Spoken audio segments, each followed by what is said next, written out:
Bienvenidos a Farol Social, un espacio de la carrera de Ciencia Política en conjunto con su centro de estudiantes, donde conversamos con académicas y académicos acerca de sus investigaciones y que nos ayudan a entender el mundo actual.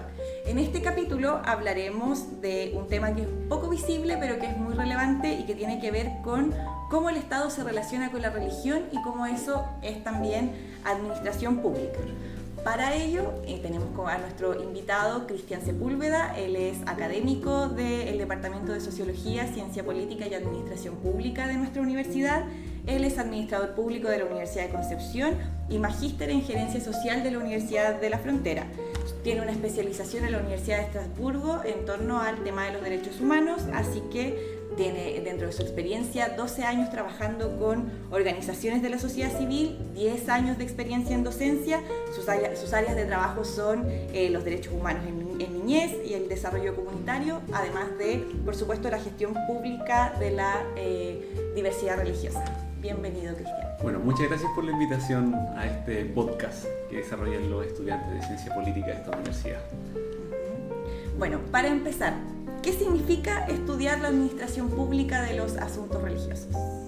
Es estudiar la relación que existe desde el Estado hacia las distintas organizaciones religiosas, entendiendo las organizaciones religiosas como la gran diversidad y cantidad de iglesias, protestantes sobre todo, porque la Iglesia Católica es solamente una, y también aquellas iglesias que no están dentro de lo que es el espectro cristiano.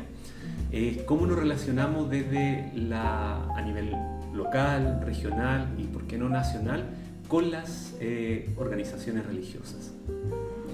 A partir de ahí, ¿qué tipos de problemas concretos surgen cuando el Estado se relaciona con las organizaciones religiosas? El Estado ya se relaciona, pero de una manera regulatoria, porque es la que le da la autorización para que exista ya la iglesia. Ya la iglesia debe pasar por un proceso de formalización. Lo ponen ante el Ministerio de Justicia y es el Ministerio de Justicia quien dice sí o no, dependiendo si es que no se sale de las normas. Solo nombrar el ejemplo, el año pasado, el 13 de diciembre del 2025, se dijo que no a la instalación de la iglesia satánica en Chile, porque justamente se sale de las normas de lo que se entiende por comprender la moral y las buenas costumbres. Pero esta es la relación que tiene, ya tiene una relación. Ahora lo que no tiene es una relación activa en cómo gestionar esta diversidad de religiones, sobre todo en el mundo protestante. A partir de esto, con lo que ya nos has comentado, ¿esto tiene que ver solamente con las iglesias grandes o también, como ya nos adelantabas un poco, tiene que ver con las creencias religiosas emergentes? Sí, tiene que ver con ambas. Ya a nivel de formar una iglesia en Chile, uno lo puede formar a través de una corporación, por ejemplo, y una organización sin fines de lucro de derecho privado. Y eso tú lo puedes formar contando con 15 personas, 17 personas. Entonces la cantidad de solicitudes que llegan son muchas, de iglesias protestantes que son iglesias pequeñas y también iglesias muy grandes. Por ejemplo, cuando hablamos de iglesia grande, como para ir un poco clasificándolo, hablamos de la iglesia bautista, por ejemplo, hablamos de la iglesia metodista, de la luterana, que son más tradicionales, pero ya después, a principios de los años 1900, empieza a surgir, sobre todo en Valparaíso, la emergencia de las iglesias pentecostales, que son iglesias que se separan justamente de estas iglesias más matrices porque empiezan a comprender de otra forma la enseñanza del Evangelio, como bien ellos lo dicen. Y esas ya empiezan a surgir otras iglesias más pequeñitas, algunas no tanto, y de ahí empiezan algunos a descolgarse y crean otra iglesia y así sucesivamente. La categorización entre entonces iglesia grande o iglesia pequeña, ¿tiene que ver con algún aspecto de historicidad, de la antigüedad o de cantidad de personas? Tiene que ver con la historia, tiene que ver con lo tradicional, con las grandes iglesias que se instalaron en Chile y que luego, como este hito que yo te digo, cuando ya se empiezan a descolgar de la metodista, de la luterana o de otra iglesia, es que ya empiezan a aumentar ellas. Tiene que ver con la historia, justamente. Sí. ¿Por qué este tema importa en Chile y en América Latina en la actualidad? Porque primero Latinoamérica es socialmente bastante complejo en cuanto a las relaciones sobre este tema. Por un lado tenemos la iglesia, cualquiera sea católica, protestante, que podríamos decir que es una influencia del proceso de conquista, ¿cierto? Pero por otro lado, a la base tenemos la espiritualidad indígena, tenemos relaciones interculturales. Entonces, ¿cómo dialogan o cómo han logrado dialogar estos dos mundos desde la espiritualidad? Ya, el ser humano siempre tiene como esta necesidad de poder buscar explicación o ver la trascendencia. Entonces, ¿cómo vemos esta institucionalidad, si pudiéramos llamarla así, más europea, que trajo la Iglesia Católica y después todas las protestantes, y las que surgen y que ya estaban acá a la base? Entonces, es necesario porque hay relaciones interculturales de por medio que complejizan la comprensión del fenómeno. Pero aún así se ha logrado un poco avanzar en aquello, y cuando digo avanzar no es que antes estuviéramos mal, sino que ha ido transformándose. O sea, como por ejemplo en la región de Araucanía, si nos ponemos en este territorio, la espiritualidad mapuche dialoga con la espiritualidad evangélica y con la católica. Y ese fenómeno de diálogo no es igual en todas las creencias protestantes. O sea, no todas las iglesias protestantes tienen la misma recepción a la espiritualidad mapuche. Solo por darte un ejemplo, y esto no tiene que ver con la investigación, sino que tiene que ver con mi experiencia profesional en comunidad indígena, algunas iglesias prohíben a algunas comunidades indígenas realizar huetripanto, ¿ya? O peor así, guillatún, porque sus creencias contravienen un poco lo que propone esta creencia protestante. Otras iglesias, al contrario, lo fomentan, porque respetan y entienden que es un proceso de sincretismo espiritual. Sí. Más adelante me gustaría que volviéramos a los hallazgos específicos para la región de la Araucanía, pero ahora me gustaría que nos centráramos de forma más, con más énfasis en la investigación que estás llevando. Y por eso quería consultarte qué instituciones públicas son las que suelen encargarse de estos temas ligados a la religión. Actualmente hay una oficina, que es la Oficina Nacional de Asuntos Religiosos, que se creó durante el gobierno de Michelle Bachelet, que depende del Ministerio de Secretaría General de la Presidencia. Pero ojo aquí, y aquí ya empezamos como la institucionalidad, se creó a través de oficio, ¿ya? Entonces, es una oficina que asesora, no crea políticas públicas, ni tampoco da orientaciones técnicas. Tiene un consejo que asesora en cuanto a la toma de decisiones respecto a la gestión de la diversidad y el relacionamiento con la diversidad religiosa. Eso es lo que hay.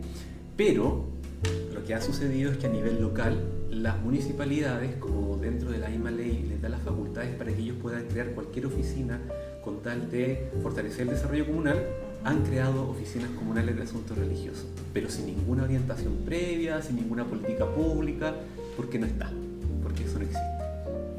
¿Qué hace de forma concreta entonces estas unidades religiosas que han creado las municipalidades o los funcionarios que están a cargo de ellas? ¿A qué se abocan? Diversas son las municipalidades y diversas son las funciones que realizan, ya, porque tiene mucho que ver con la voluntad de cada alcalde o alcaldesa. Principalmente puede ser una oficina, como bien tú dijiste, puede ser una unidad o simplemente puede ser un profesional que tenga esta labor. Así de diverso es. ¿Qué es lo que hace en términos generales? Encargarse del relacionamiento con las iglesias y con las organizaciones funcionales y comunitarias que están al alero de estas iglesias. Muchas iglesias, porque esto también podemos verlo más adelante, no pueden recibir fondos públicos, ya no concursan, no postulan un fondo del Estado.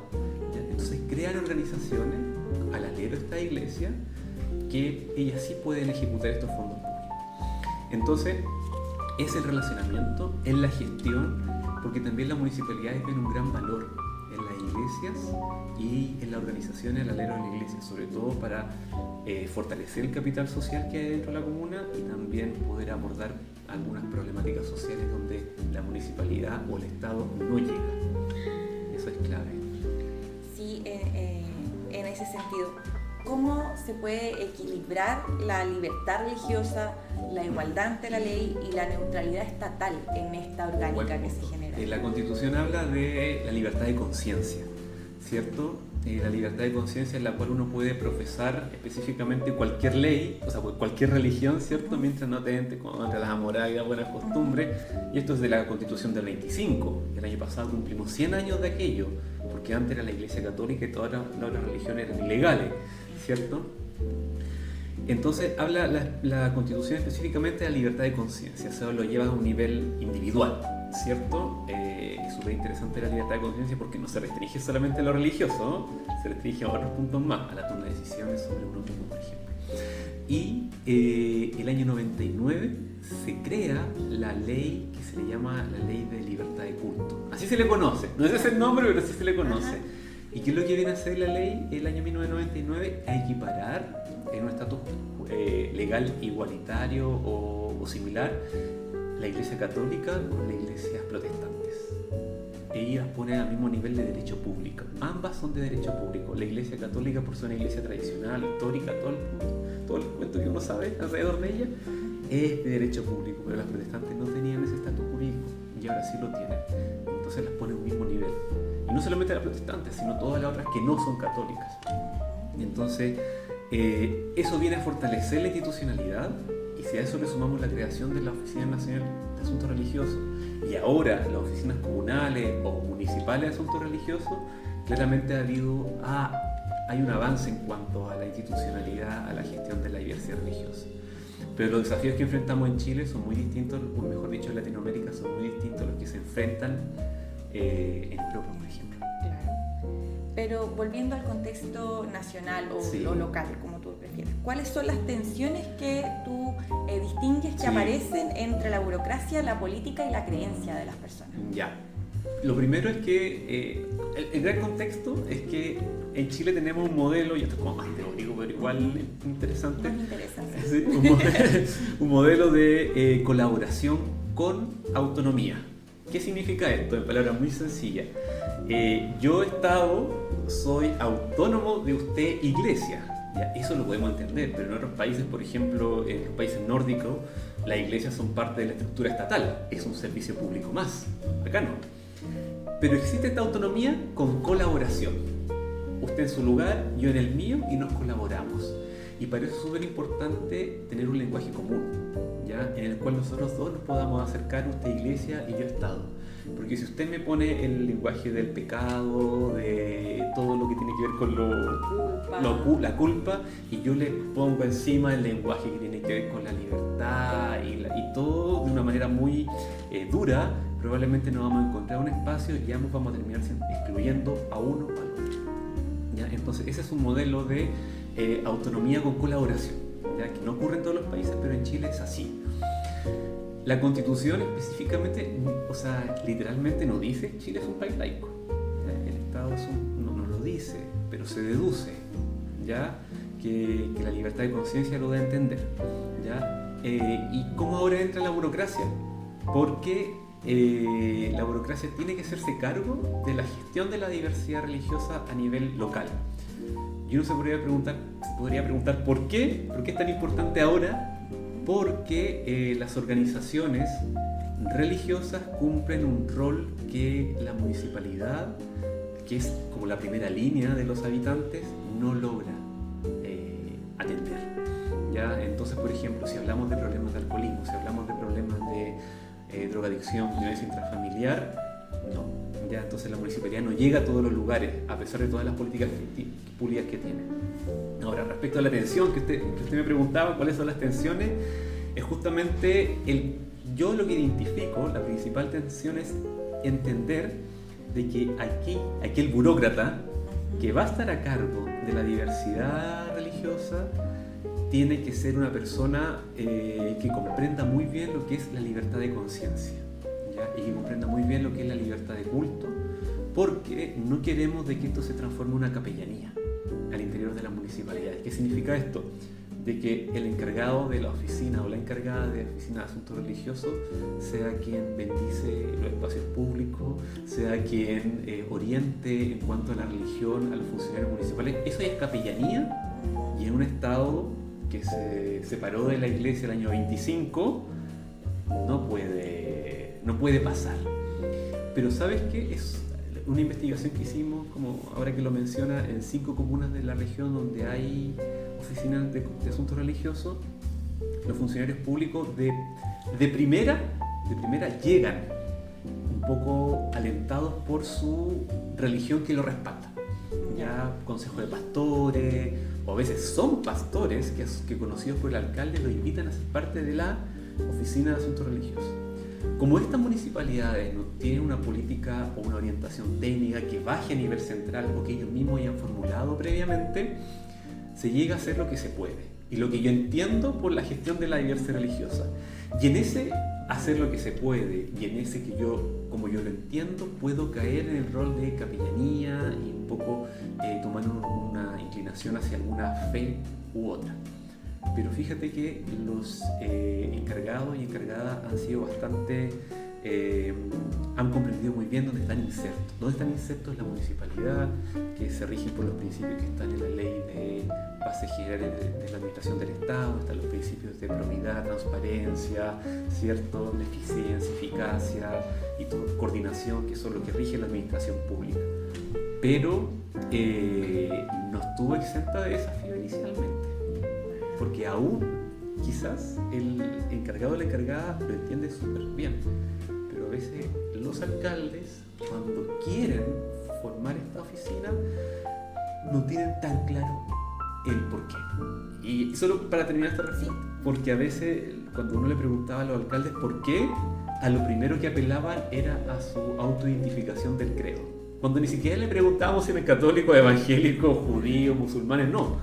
¿Por qué? Y bueno, empezaban diciendo, bueno, yo como soy católico, tal vez no practicante, pero como que se viene la obligación de tener esta oficina.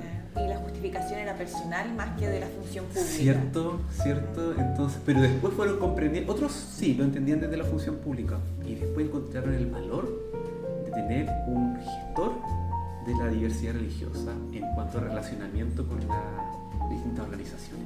En la investigación que ustedes hicieron, ¿qué hallaron en cuanto a la conformación de estas oficinas? ¿Predomina más una religión sobre otra? Sí, ¿Hay...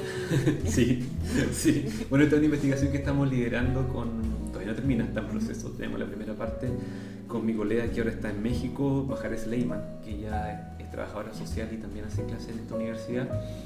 Y hay una predominancia de la iglesia evangélica, sin duda. ¿Por qué?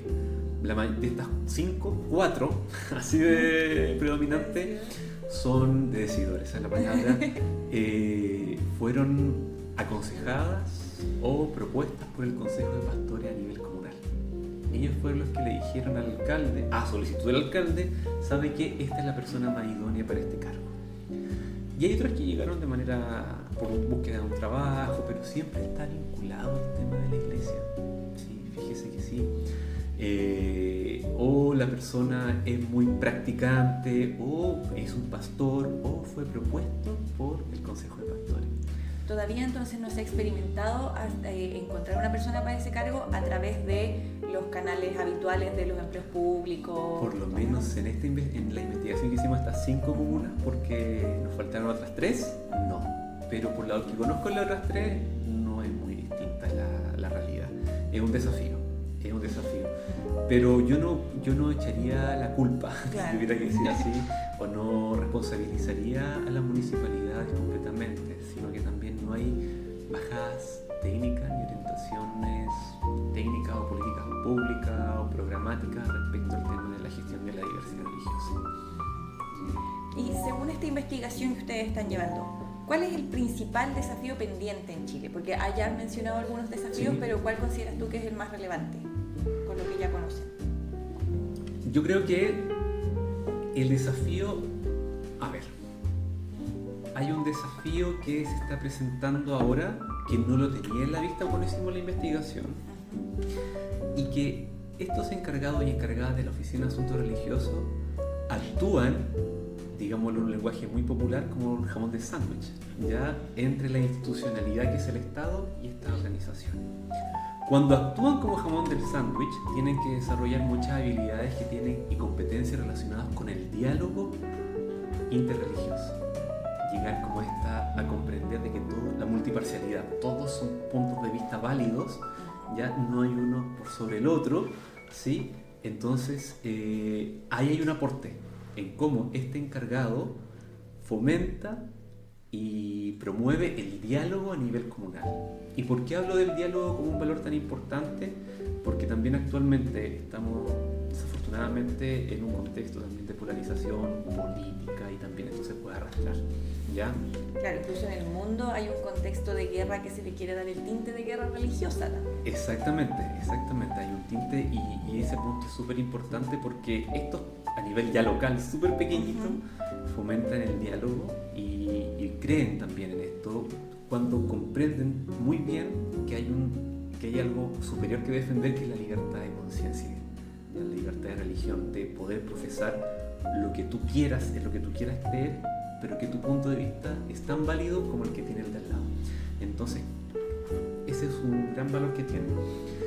El desafío es profesionalizarlo, ¿ya? Que tenga conocimiento sobre temas de religiones, por supuesto que sí, pero que también que tenga conocimiento sobre lo que es la gestión pública, lo que tiene que ver con la burocracia misma, ¿ya? Entonces, la profesionalización vendría a consolidar todas estas habilidades y competencias que ellos han desarrollado como en la marcha. Ese es el primer desafío. Segundo desafío, que el Estado de Chile desarrolle una política pública respecto a la gestión de la diversidad religiosa, porque solo por mencionar algo, todavía no lo enfrentamos como país, pero por ejemplo en España, en Cataluña, tienen que resolver mucho esto porque están con religión islámica presente, las personas judías. Entonces hay muchos estudios que tienen que ver en el plan regulador de las comunas, así no se llama ya, pero llevándolo al plano acá, en si este pedacito de tierra que tenemos acá se lo damos a la iglesia católica, a la iglesia para construir una iglesia, para construir una sinagoga o para construir cualquier otro templo, o una mezquita, ¿cierto? Entonces ahí entra en conflicto. Quizás la iglesia católica va a decir, ¿por qué no me lo dan a mí si soy la iglesia tradicional de España? Sobre todo de España. ¿Por qué no me lo dan a mí, a los judíos, si tenían tantos años? Pero también los islámicos tenemos una historia acá. Entonces, ¿cómo resolvemos esa controversia? Igual es complejo. Es complejo. Acá no hemos llegado a eso.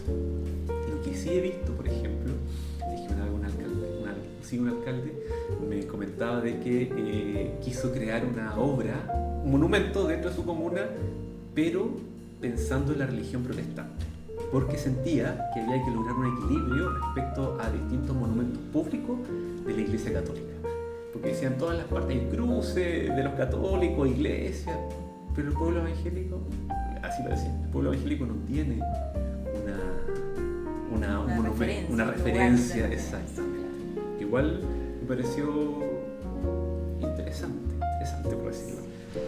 Siguiendo esa línea, ¿tú crees que Chile ha avanzado en pluralismo político o seguimos en una inercia histórica?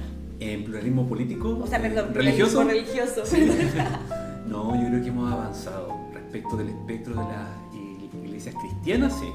Porque dentro de las cristianas te encuentras desde lo más extremo a lo más extremo, pero todas cristianas, ¿cierto?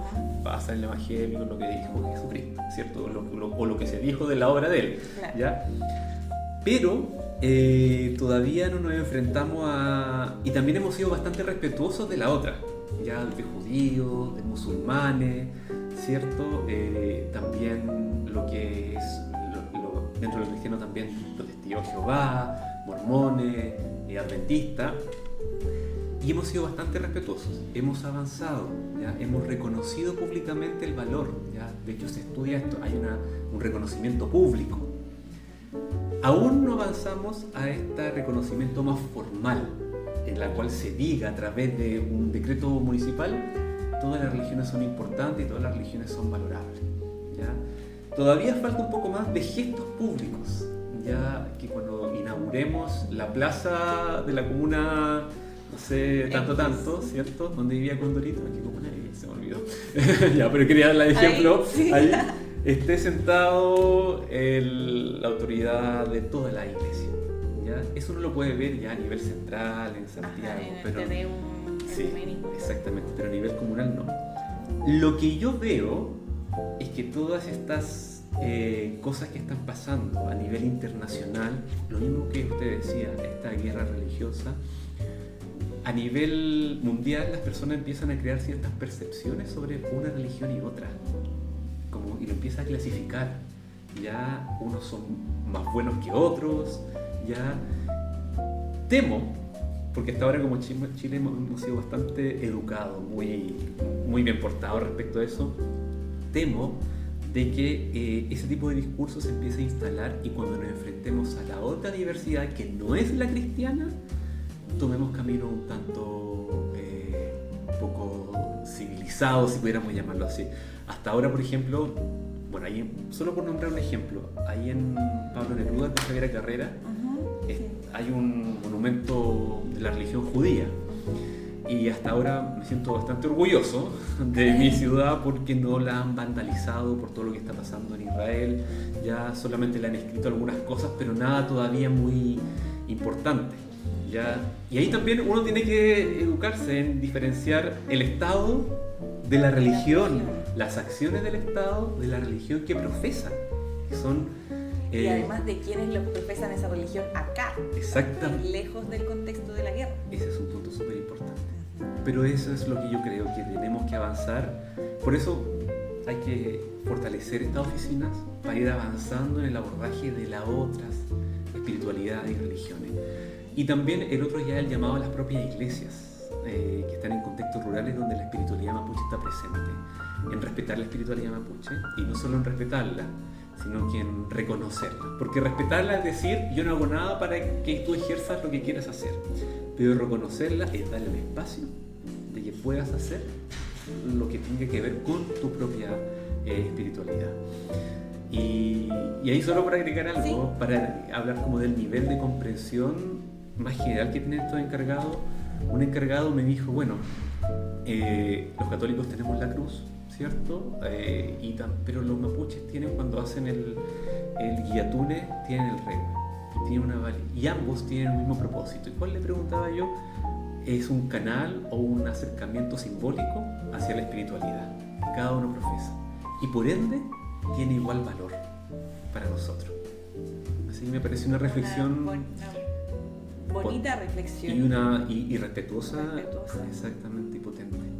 En ese sentido, ¿qué podría aprender Chile y América Latina tal vez de otros países en materia de asuntos religiosos?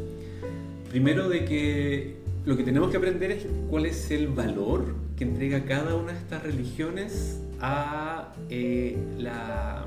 digámoslo, a estos valores cívicos que tenemos como sociedad. El respeto los unos a los otros, porque cuando yo respeto tu conciencia, estoy respetando tus propias decisiones. Ya puedo estar no de acuerdo, pero no por eso voy a tratar de tirarte para mi lado ni de convencerte. ¿Ya? Eso es lo que tenemos que aprender.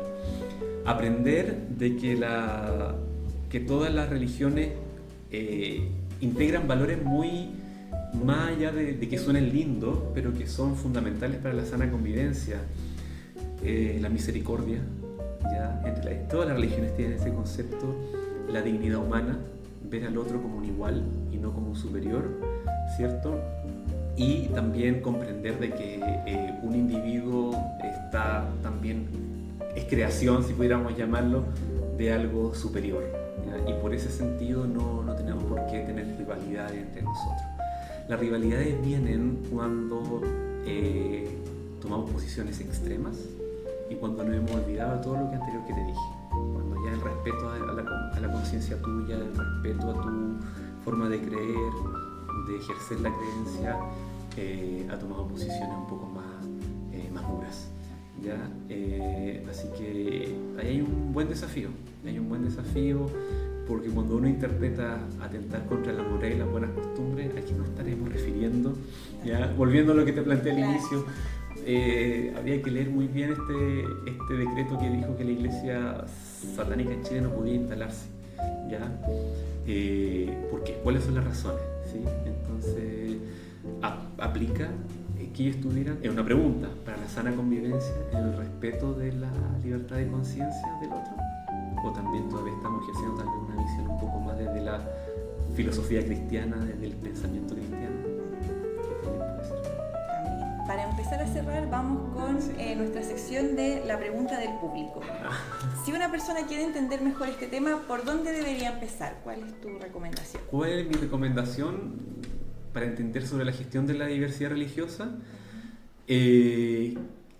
¿Puedo decir un libro? Sí, por supuesto, sí. Hay un libro de María Olivia Monkever, esta periodista, que se llama En el nombre de Cristo. Y este libro sugiero que lo lean porque habla sobre cómo las iglesias empiezan a ocupar los espacios. Ella tiene una visión más crítica cuando el Estado se va. Y ahí habla de la pluralidad religiosa y los aportes que hacen porque las iglesias dan un gran aporte en fortalecer el capital social.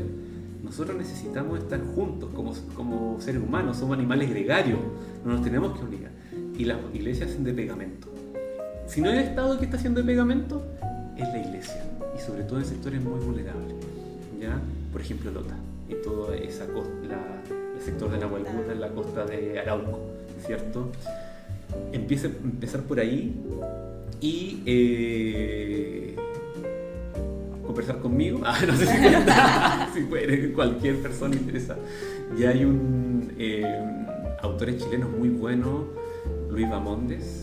Ya hay en la Universidad de Chile, tiene distintas unidades, por ejemplo el Centro de Estudios Judaicos, ya muy buenos, y también que observan la diversidad religiosa.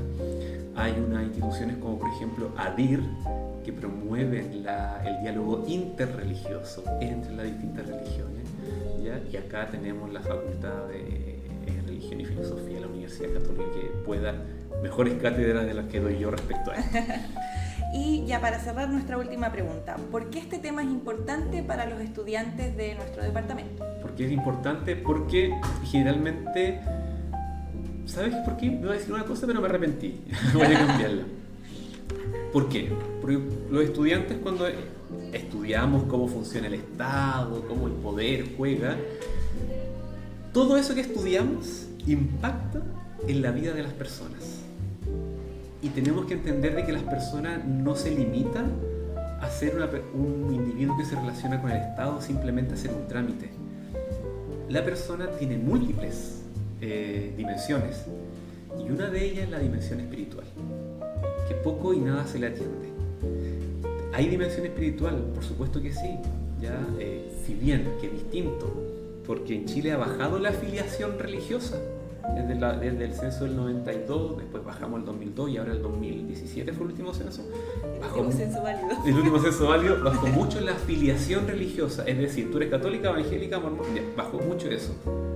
Pero eso no es sinónimo de que la gente no tiene una dimensión religiosa, una dimensión, perdón, espiritual.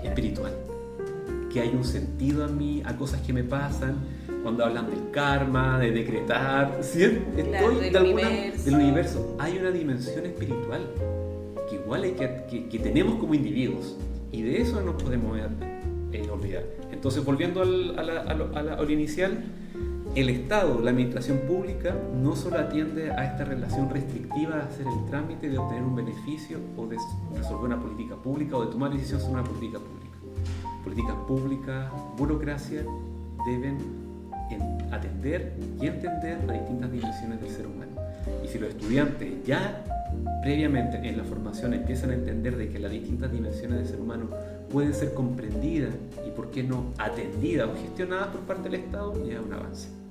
Así que entender el individuo como un ser holístico, se podríamos llamarlo así, esa palabra que está un poco más de moda, es crucial, integral, ¿cierto? Somos más que ciudadanos con derechos, incluso la dimensión religiosa tiene que ver con nuestros derechos, hablando de derechos humanos, tiene que ver con nuestros derechos. Muchas gracias por esta interesante conversación que esperamos que todos nuestros auditores también puedan disfrutar y escuchar. Muchas gracias, Cristian, por tu participación. Muchas gracias a ti por la invitación y a los estudiantes y las estudiantes de Ciencia Política de esta universidad. Bueno, este fue nuestro capítulo de Farol Social y los esperamos en una próxima oportunidad. Síganos en nuestras redes sociales.